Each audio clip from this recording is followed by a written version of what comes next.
Droit administratif. L'abrogation suppose A. La suppression des effets d'un acte administratif pour l'avenir.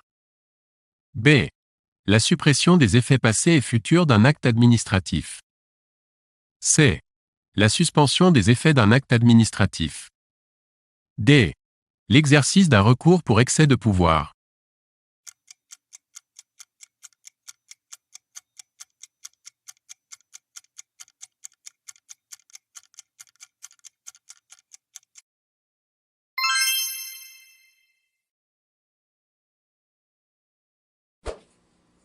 Le retrait d'une décision individuelle irrégulière créatrice de droit.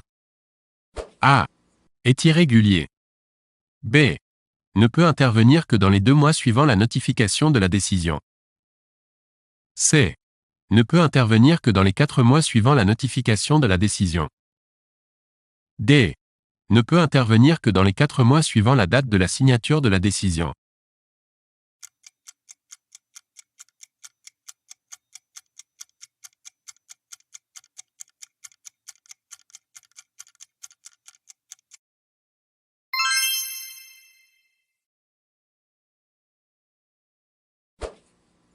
Un contrat passé entre 2 personnes privées. A. Est un contrat de droit public s'il contient des clauses exorbitantes du droit commun. B. Peut être un contrat de droit public si l'une des 2 personnes est mandataire d'une personne publique. C.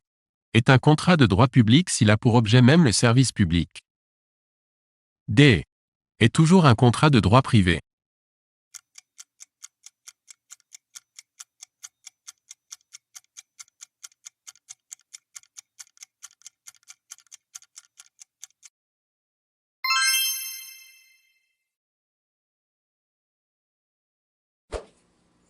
L'ordre public comprend A. La sécurité. B. La tranquillité publique. C. La moralité publique. D. L'esthétique.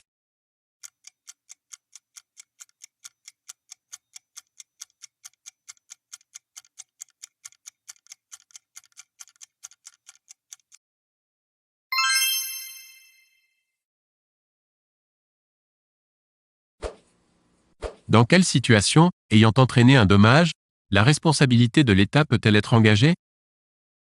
A. L'explosion accidentelle d'une poudrerie appartenant à l'État. B. La faute commise par un agent de la Poste. C. L'irrégularité d'un décret du Premier ministre. D. La rupture, non fautive, l'égalité devant les charges publiques.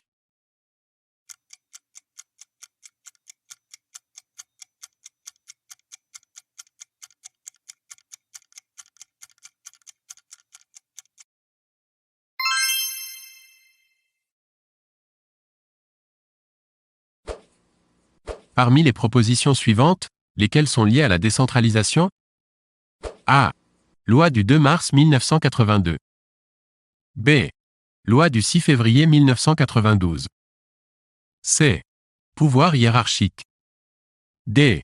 Contrôle administratif.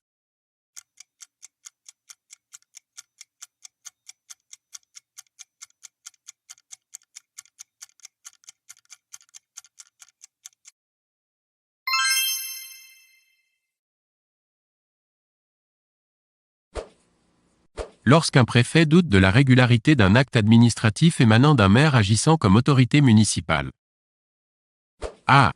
Il doit le déférer au juge administratif. B. Il peut le déférer au juge administratif. C. Il peut faire ses observations au maire. D. Il peut annuler l'acte.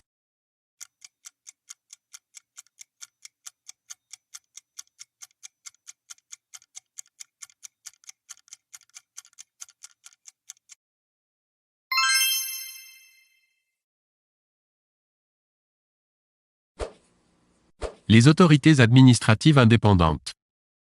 A. Peuvent avoir un pouvoir de sanction. B. Peuvent voir leurs décisions revêtues de l'autorité de la chose jugée. C. Peuvent avoir pouvoir de contrôle. D. Sont toutes dotées de la personnalité morale.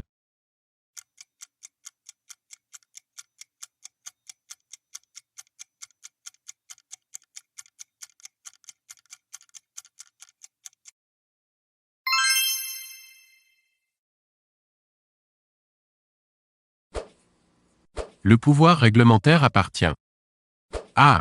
Au président de la République. B. Au ministre agissant comme chef de service. C. Au maire. D. Au député.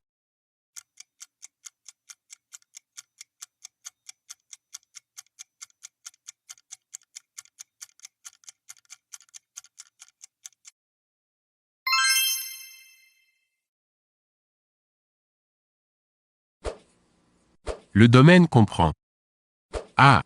Les immeubles non affectés de la personne publique. B. Les immeubles du domaine public. C. Les biens des personnes privées affectés à l'usage direct du public.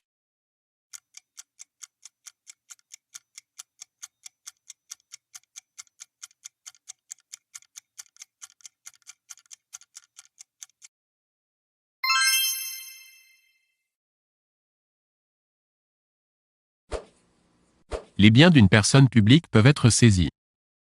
A. Vrai. B. Faux.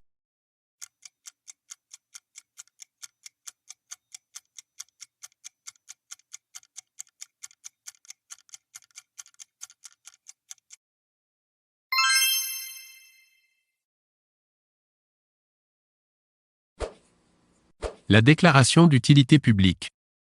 A. Est un acte individuel. B. Peut faire l'objet d'un contrôle de l'erreur manifeste d'appréciation. C. Peut faire l'objet d'un contrôle du bilan coût-avantage. D. Est nécessaire à l'accomplissement d'un travail public.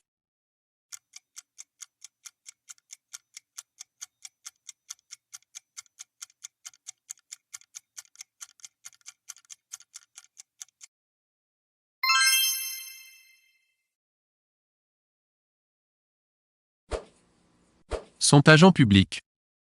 A. Tous les contractuels d'un service public administratif. B. Tous les contractuels d'un service public industriel et commercial. C.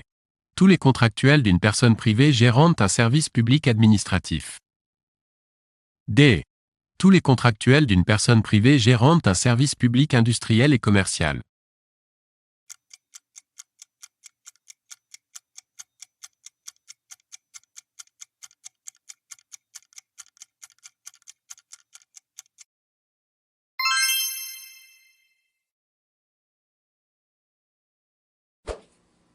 Le pouvoir discrétionnaire suppose un contrôle.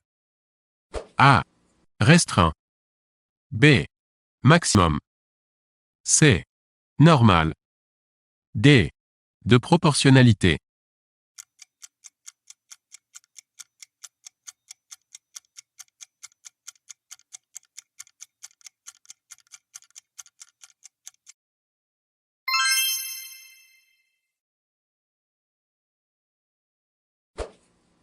Dans quel cas le recours pour excès de pouvoir est-il recevable? A. 3 mois après la publication d'un acte réglementaire. B. 8 ans après la signature d'un acte réglementaire non publié. C. 3 mois après la notification d'un acte individuel. D. 1 mois après la notification d'un acte individuel.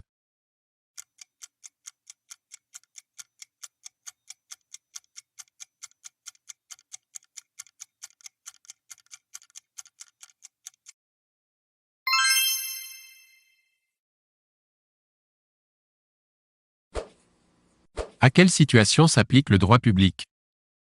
A. Les actes de gestion d'un service public industriel et commercial, SPIC, pris par un EPIC. B. Le contrat entre un SPIC et un usager ayant pour objet même l'exécution d'un service public. C. Les biens d'un EPIC affectés soit à l'usage direct du public, soit à un service public faisant l'objet d'un aménagement indispensable à l'exécution des missions de ce service public. D. L'agent comptable d'un EPIC.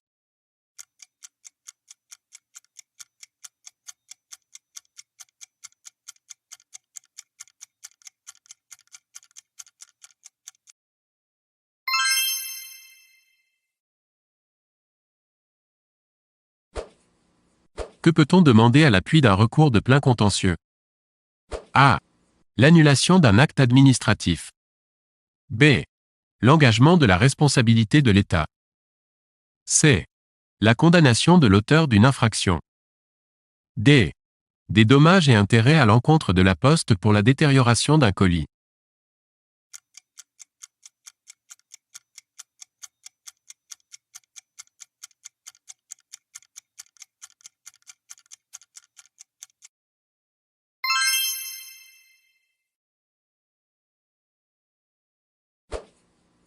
Le juge administratif peut annuler.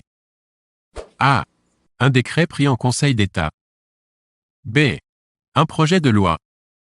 C. Une loi. D. Un contrat.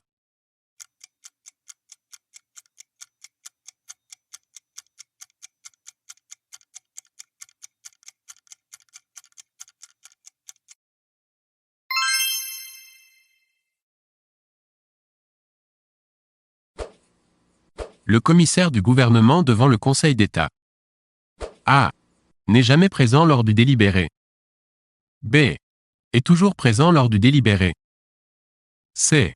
Est présent au délibéré, sauf si l'une des parties s'y oppose. D. Est présent au délibéré à la demande du président de la formation de jugement.